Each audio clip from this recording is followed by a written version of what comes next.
Speaker, if you look at our own standing orders, the standing order quoted 51 talks about withdrawal of motions and how they can be reintroduced in the House. So I was rather astonished, Honorable Speaker, to hear the person who is challenging the Honorable Speaker on the provisions of our standing orders is a former member of parliament, one-term former member of parliament, who was in this House for only one term, who has no record whatsoever in the House of anything substantive that he ever brought before this House in terms of a motion or even contributions to a bill. Therefore, he forgot, Honorable Speaker, that these standing orders were authored by none other than yours faithfully, the Honorable Speaker. And I heard him say, oh, Honorable Speaker, you are a lawyer. You should know you are not just a lawyer. You are a senior counsel and an advocate of high repute in this country. Of 40 years standing. 40 years standing. Yes. You are also a great contributor in the writing of these standing orders, both for this House, when you are a member of the National Assembly, over 30 years ago, when the man was stealing relief food as a DO. You also helped in the authoring of the standing orders in the Senate. Therefore, he has no capacity, and Rigathi Gachagua has no capacity absolutely to advise the Speaker on the provisions of standing orders. But maybe because he was a one-term member of parliament who left no impact in this House and was a quarter-term deputy president, let me read for him so that next time he sees you, he can quote standing order 87. And it is 87.1 and 4 that would be relevant. But even 87.1, Honorable Speaker, protects the person of the Speaker or any other person like a president, a head of state of a friendly country, or a public officer who can only be removed from office by resolution of the House.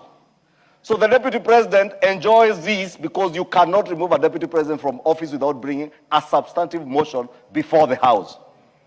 The other person other than holders of offices that can only be removed by a resolution of the House who are protected by standing order 87 is under 87.4.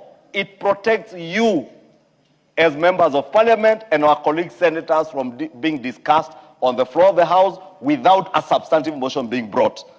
But it does not protect a former member of parliament, one-term former member of parliament. It does not protect a former unimpeached deputy president. And worst of all, it can never protect a tribal bigot. Because what I heard yesterday was just tribal bigotry. Somebody even pretending he can lecture the president and pretending he's the one now to allow the president to speak to the people of Mount Kenya. And I am glad the president aptly answered him by telling him he does not require the permission of anybody to engage with the people of Mount Kenya or indeed the people of Kenya. And I want to agree with the president. The president has developed and built a strong relationship with the people of Mount Kenya and many Kenyans across the board over the years, over a career spanning more than 30 years. Leave alone who was a one-term MP, and now you want to pretend that you'll be the one to allow the president to speak. The president is earning his respect across the country because of the work he's doing. Honorable Wade has just told you that today, for the first time, people in Lamu East can have birth certificates, courtesy of the work that the president is doing. That the people in northern Kenya can now access ID cards and feel as part and parcel of this country, courtesy of the work that the president is doing. Therefore, let me say, Honorable Speaker, because you are unfairly attacked in that funeral. And it's rather sad that the people who are attacking us, including myself, Honorable Speaker, you know you are just mentioned once, together with the Deputy President. I am told I was mentioned, I thought somebody passed me a note that I was mentioned 21 times. I am told it was actually 27 times. But that tells you someone who is living in perpetual fear of the unknown. I heard the Honorable Speaker accuse me, and I have said it here and I want to repeat it. Rigathi Gachagua on the 25th of June organized goons to come and burn my NGCDF office in Kikuyu. On the 26th of June 2025, He organized goons who came and burnt our offices, county government offices in Kikuyu.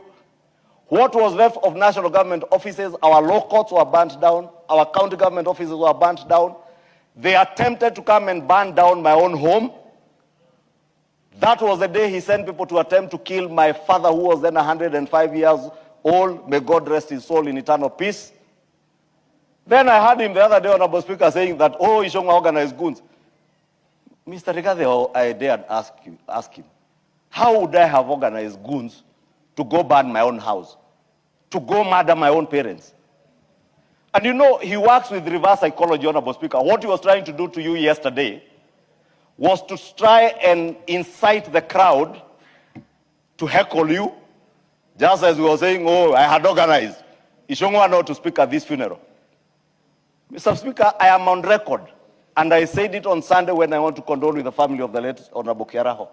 I do not, as a matter of principle, speak politics in funerals, out of respect for the bereaved family and the rested soul.